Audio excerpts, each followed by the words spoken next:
Hello, everyone. This is Simone. Happy autumn, and welcome to the Lost in Translation show. Generally, we explore history to understand what is happening to mankind today. But today, I'm inviting my listeners to join me on a walk down the Sacramento River. Together, we can enjoy the beauty of nature while we chat a bit about simple strategies that help us become more self reliant. Over the last several months, we have looked behind the curtain and unveiled many uncomfortable truths, corrected some misconceptions, and often we have heard some upsetting information that challenged our belief systems. Every day we turn on the news and wonder how we can do anything about the events unfolding in front of us.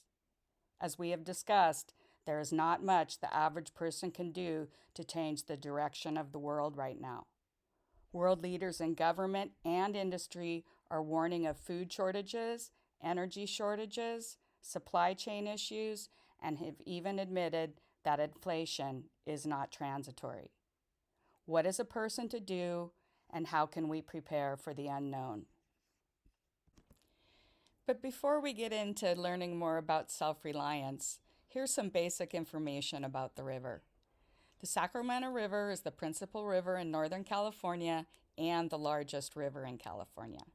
It rises in the Klamath Mountains, and the river flows south for 400 miles before reaching the Sacramento-San Joaquin River Delta and then the San Francisco Bay. The river is swift, wide, and very cold. Long ago, the river was a bustling commercial waterway with ships and barges that could have been confused with the scene on the Mississippi River. I can't help but put a little history into this presentation. The boats were bringing supplies to the mines, timber camps, and new farming settlements of the western frontier. Then on the way back, the ships would bring the abundant minerals, timber, pelts, agricultural products, and livestock to the ports of Sacramento and San Francisco. Today, as you can see, the river is peaceful with no commercial traffic. It serves as a major water source for the state's municipalities and the vibrant agriculture industry of the San Joaquin Valley. We'll be covering the farm industry of the San Joaquin Valley in a future podcast. The river is a favorite recreation area for fishermen and naturalists worldwide. Thank you for joining me on this walk. One of the few options we have if we want to have a happy and fulfilling life, regardless of what's going on in the world, is to change the way we react, rely on, promote, fund, and support the structures that seek to control us. Food security is the first step in being self-reliant. With that in mind, this show is about building a significant food supply for you and your family. I'm pretty sure most of my subscribers are already thinking about their food security and had done some emergency preparedness. I'm not an expert on this topic, but I want to share my simple strategies with my subscribers. This last week, I pulled out all my boxes of extra food to check for expiration dates, replace what had been used over the last year, and confirm that there was enough food for 2 people for 3 months. Over the last year, some of the supplies have been used, so I made a list of items to replace. A few others had not stored well, so this time I need to pack any item that is not canned or bottled in Mylar bags. Most of the extra food is kept in big rubber bins that are labeled with the contents.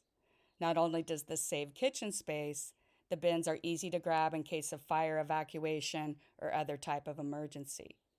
As you can see, I like to have a lot of beans and rice on hand. These are very affordable prepping supplies, they fill up your stomach, and they are easy to cook. Always remember to add several containers of salt and other spices to your bins. Saltless beans and rice can get old really fast. Italian food makings are another favorite and affordable food to add to your stockpile. Many of the items like the sauce are pre-made and the product comes in glass or cans, so they have a long shelf life. Let's not forget pancake mixes, syrup, jam, and even some baking goods. Extra cooking oils and vinegars are a must. Vinegar not only tastes good and preserves food, it has many uses like being a cleaning product or even has medicinal uses. Just in case you decide to do some heavy cleaning in an emergency, vinegar is always a must. For me, buying a surplus of foods that I eat every day is how I prep. But other people, some with limited space, limited budget, or larger family sizes, prefer other stocking strategies. On another podcast I watch, that family stocks 3 months' supply of canned foods like soups, tuna, chicken, and Chef Boyardee, and it all fits in their kitchen pantry. They have enough cans for 3 months for each person. The cans are easy to stack and they have a long shelf life. Not only is stocking food good for emergencies, in the long run you save both time and money. Money because you are buying in quantity and during sales, and time and gas because you do not have to go back and forth to the store numerous times. Maybe we, meaning the subscribers to Lost in Translation, can work together to learn more about being prepared for emergencies and how we can fight inflation's effect on our pocketbooks by shopping wisely. Please post tips and share ideas for storing food or what items they have set aside for the proverbial rainy day. No one on this channel will laugh at you or call you a conspiracy theorist for planning for inflation or preparing for what the powers that be have been telling us that their plans are for humanity for a pretty long time.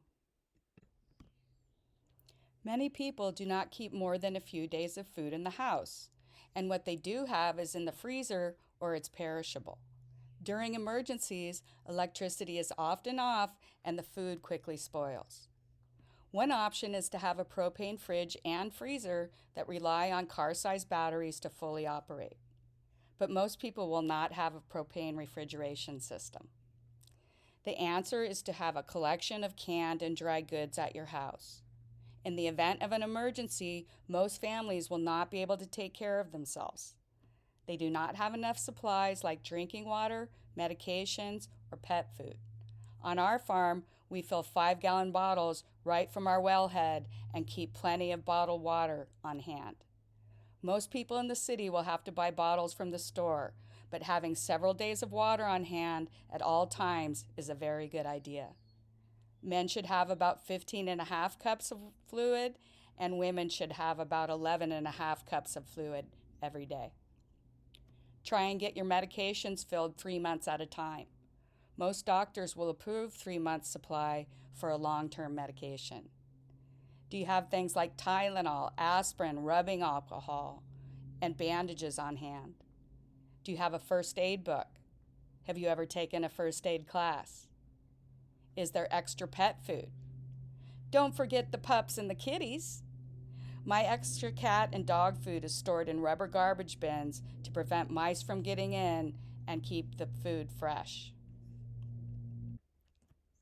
I forgot to mention another food item that is very important when prepping for emergencies. Make sure you have plenty of coffee on hand, even if you do not drink coffee yourself. In extreme situations, one family member may need to stay up nights to watch the house or property. Coffee will definitely help.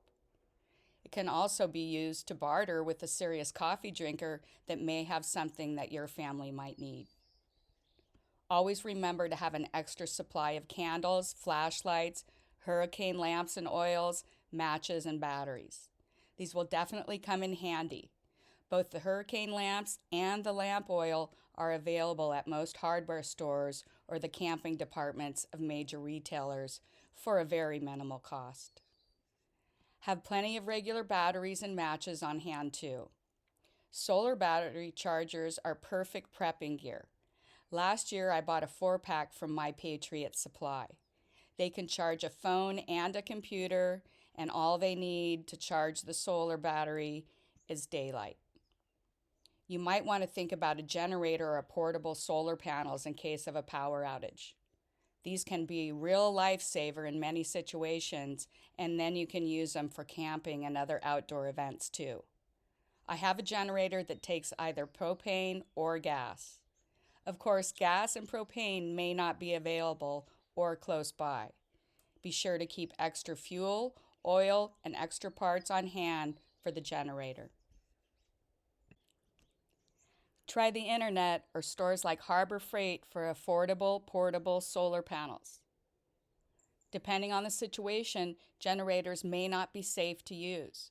If there is a regular emergency like a snowstorm, the generator is most likely fine to use. Do not run the generator in the house or in a confined space due to carbon monoxide buildup. But if there is civil unrest or a long-term food supply issue, a generator could be a detriment because it might bring unwanted attention to your house. If you've never maintained a generator, remember to store it in a dry place with the gas tank empty. Depending on the generator, you might want to disconnect the battery so it does not drain, leaving you with a dead battery in an emergency. Run the generator every once in a while to make sure it's ready to use when you need it. This is just a brief outline of suggestions that will help people prepare for the coming supply chain issues. Just to recap, store water and canned and dry foods. Have medication and bandages on hand. Have plenty of candles and oil lamps and flashlights. Think about getting a generator or a solar setup. Most of the survival items you are purchasing can be eaten or used at any time. Food shortages are already occurring in many third world nations right now. According to the world leaders and our president, food supply will soon be a problem in America and the European nations. We have been warned. What is your family doing to prepare? In conclusion, yes, surprise, surprise, we are already getting to the end of this podcast. My subscribers are probably shocked, as this is the shortest podcast I have ever done. You can really save a lot of time when you don't have to go back in history a few hundred years to make your point. Before ending the podcast, I would like to suggest an excellent podcaster who provides in-depth discussions and action plans about becoming self-reliant and how to build a local network with like-minded people and businesses. Her channel is Corey's Digs, and the link to her Solution Series podcast is in the comments section below. I do not know her, and I have no connection to her podcast, but she has done a lot of work to help people understand alternative choices in health, education, and how to direct their purchasing power. There are many preppers online, so find the action plan for your family and let's get prepared together. Thank you for joining me on my pictorial walk along the Sacramento River today. I just wanted to say that the first slide in the presentation was Cow Creek that runs right into the Sacramento River. Hoping that you enjoyed the scenery and the prepping tips. This is Simone, signing off for today.